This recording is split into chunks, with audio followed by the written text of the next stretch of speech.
2017 में कैसिनी ने सैटर्न की रिंग्स का वो अद्भुत नज़ारा दिखाया जो दुनिया की नज़रों से छिपा हुआ था। सैटर्न और उसकी रिंग्स के बीच एक संकरा गैप, जहां पहले कभी कोई नहीं गया था। नासा के वैज्ञानिक जानते थे, एक भी गलती, एक भी छोटा टुकड़ा और ये सब कुछ हमेशा के लिए खत्म हो जाएगा। लेकिन उन्होंने फिर भी यह किया 22 बार। ये कहानी है उस स्पेसक्राफ्ट की जो एंड मोमेंट तक ऐसी डिस्कवरीज करता रहा जिससे दुनिया हमेशा से अनजान थी। सैटर्न हमारे सोलर सिस्टम का सबसे खूबसूरत ग्रह। दूर से देखने पर इसकी रिंग्स किसी चमकदार डिस्क की तरह दिखाई देती हैं, जैसे किसी कलाकार ने एक विशाल गहना पहना दिया हो। लेकिन इंसानों ने कभी सिर्फ दूर से देखने पर संतोष नहीं किया। 1997 में हमने एक मशीन भेजी, नाम था कसीनी। यह कोई सीधी यात्रा नहीं थी। फ्यूल बचाने के लिए कसीनी ने वीनस, अर्थ और जुपिटर की ग्रेविटी का इस्तेमाल किया, जैसे कोई साइकिलिस्ट ढलान का फायदा उठाकर स्पीड बढ़ाता है। 7 साल बाद 2004 में कसीनी सैटर्न की ऑर्बिट में पहुंच गया। मानव इतिहास में पहली बार कोई स्पेसक्राफ्ट सैटर्न का चक्कर लगा रहा था। लेकिन असली कहानी अभी शुरू नहीं हुई थी। शुरुआती वर्षों में कसीनी ने सैटर्न के मून्स की शानदार तस्वीरें भेजीं। टाइटन की मोटी एटमॉस्फेयर, एन्सेलाडस के बर्फीले गाइजर्स जो अंतरिक्ष में पानी उछाल रहे थे। लेकिन जितना ज्यादा कसीनी देखता गया, उतने ज्यादा सवाल पैदा होते गए। सबसे बड़ा रहस्य थी सैटर्न की रिंग्स। दूर से देखने पर ये एक ठोस डिस्क जैसी लगती है, लेकिन वास्तव में ये अरबों खरबों बर्फीले और चट्टानी टुकड़ों से बनी हैं। कुछ कण रेत के दाने जितने छोटे, कुछ पहाड़ जितने बड़े। सब सैटर्न के चारों तरफ हजारों किलोमीटर प्रति घंटे की गति से घूम रहे हैं। अब जरा कल्पना कीजिए, अगर आप उन रिंग्स के बीच खड़े हो पाते तो शायद आपको कोई ठोस दीवार दिखती ही नहीं।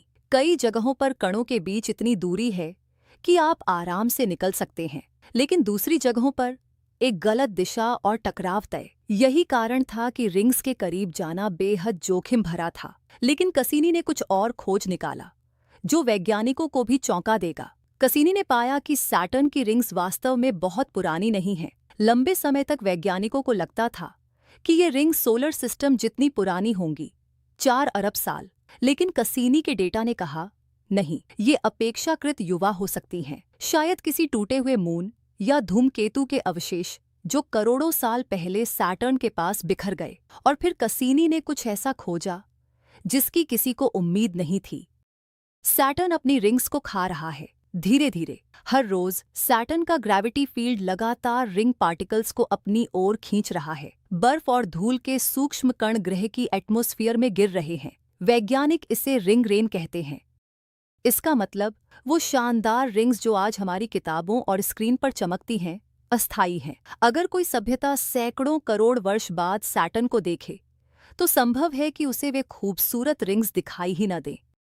लेकिन रिंग्स के इन रहस्यों को करीब से जानने के लिए कसीनी को एक ऐसा काम करना था जो पहले कभी किसी स्पेसक्राफ्ट ने नहीं किया था। समय बीतता गया और कसीनी का फ्यूल धीरे धीरे खत्म हो रहा था। नासा जानता था एक दिन ऐसा आएगा जब कसीनी को नियंत्रित करना संभव नहीं रहेगा। तो उन्होंने एक योजना बनाई। अगर स्पेसक्राफ्ट का अंत होना ही है तो क्यों न उसे वहां भेजा जाए जहां से सबसे मूल्यवान जानकारी मिल सके। इस योजना का नाम था ग्रैंड फिनाले। यह नाम जितना शानदार था, मिशन उतना ही खतरनाक। ग्रैंड फिनाले के दौरान कसीनी को सैटर्न और उसकी सबसे अंदरूनी रिंग के बीच मौजूद संकरे गैप से बार बार गुजरना था। वह क्षेत्र जहां पहले कभी कोई स्पेसक्राफ्ट नहीं गया था, जहां कितना मलबा है, यह खुद वैज्ञानिकों को नहीं पता था।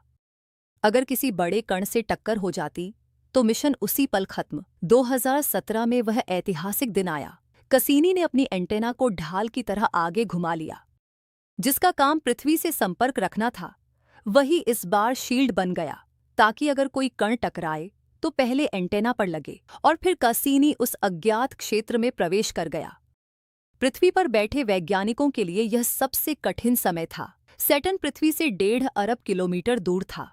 कसीनी से आने वाले सिग्नल को पृथ्वी तक पहुंचने में 1 घंटे से भी ज्यादा समय लगता था। इसका मतलब जब कसीनी गैप में घुस रहा था, वैज्ञानिक वास्तव में अतीत देख रहे थे। जो हो चुका था उसकी खबर बाद में मिल रही थी। और फिर कम्युनिकेशन बंद हो गया, पूरी तरह। कमरे में बैठी टीम बस इंतजार कर सकती थी। क्या स्पेसक्राफ्ट सुरक्षित है? क्या वह किसी कण से टकरा गया? क्या मिशन खत्म हो चुका है? फिर सिग्नल वापस आया। कसीनी जीवित था, और सिर्फ जीवित ही नहीं, उसने शानदार और डेटा भी इकट्ठा किया था। सबसे आश्चर्यजनक बात, जिस क्षेत्र को वैज्ञानिकों ने खतरनाक समझा था, वहां अपेक्षा से कहीं कम मलबा था। गैप काफी हद तक साफ निकला। इसके बाद एक बार नहीं, 2 बार नहीं, कुल 22 बार कसीनी ने सैटर्न और उसकी रिंग्स के बीच उड़ान भरी। 22 बार, उस जगह से जहां पहले कोई नहीं गया था। ग्रैंड फिनाले के अंतिम दिनों में कसीनी लगातार सैटर्न के और करीब जाता गया। नासा के सामने एक और समस्या थी। सैटर्न के मून्स टाइटन और एन्सेलाडस जीवन की खोज के लिए बेहद महत्वपूर्ण माने जाते हैं।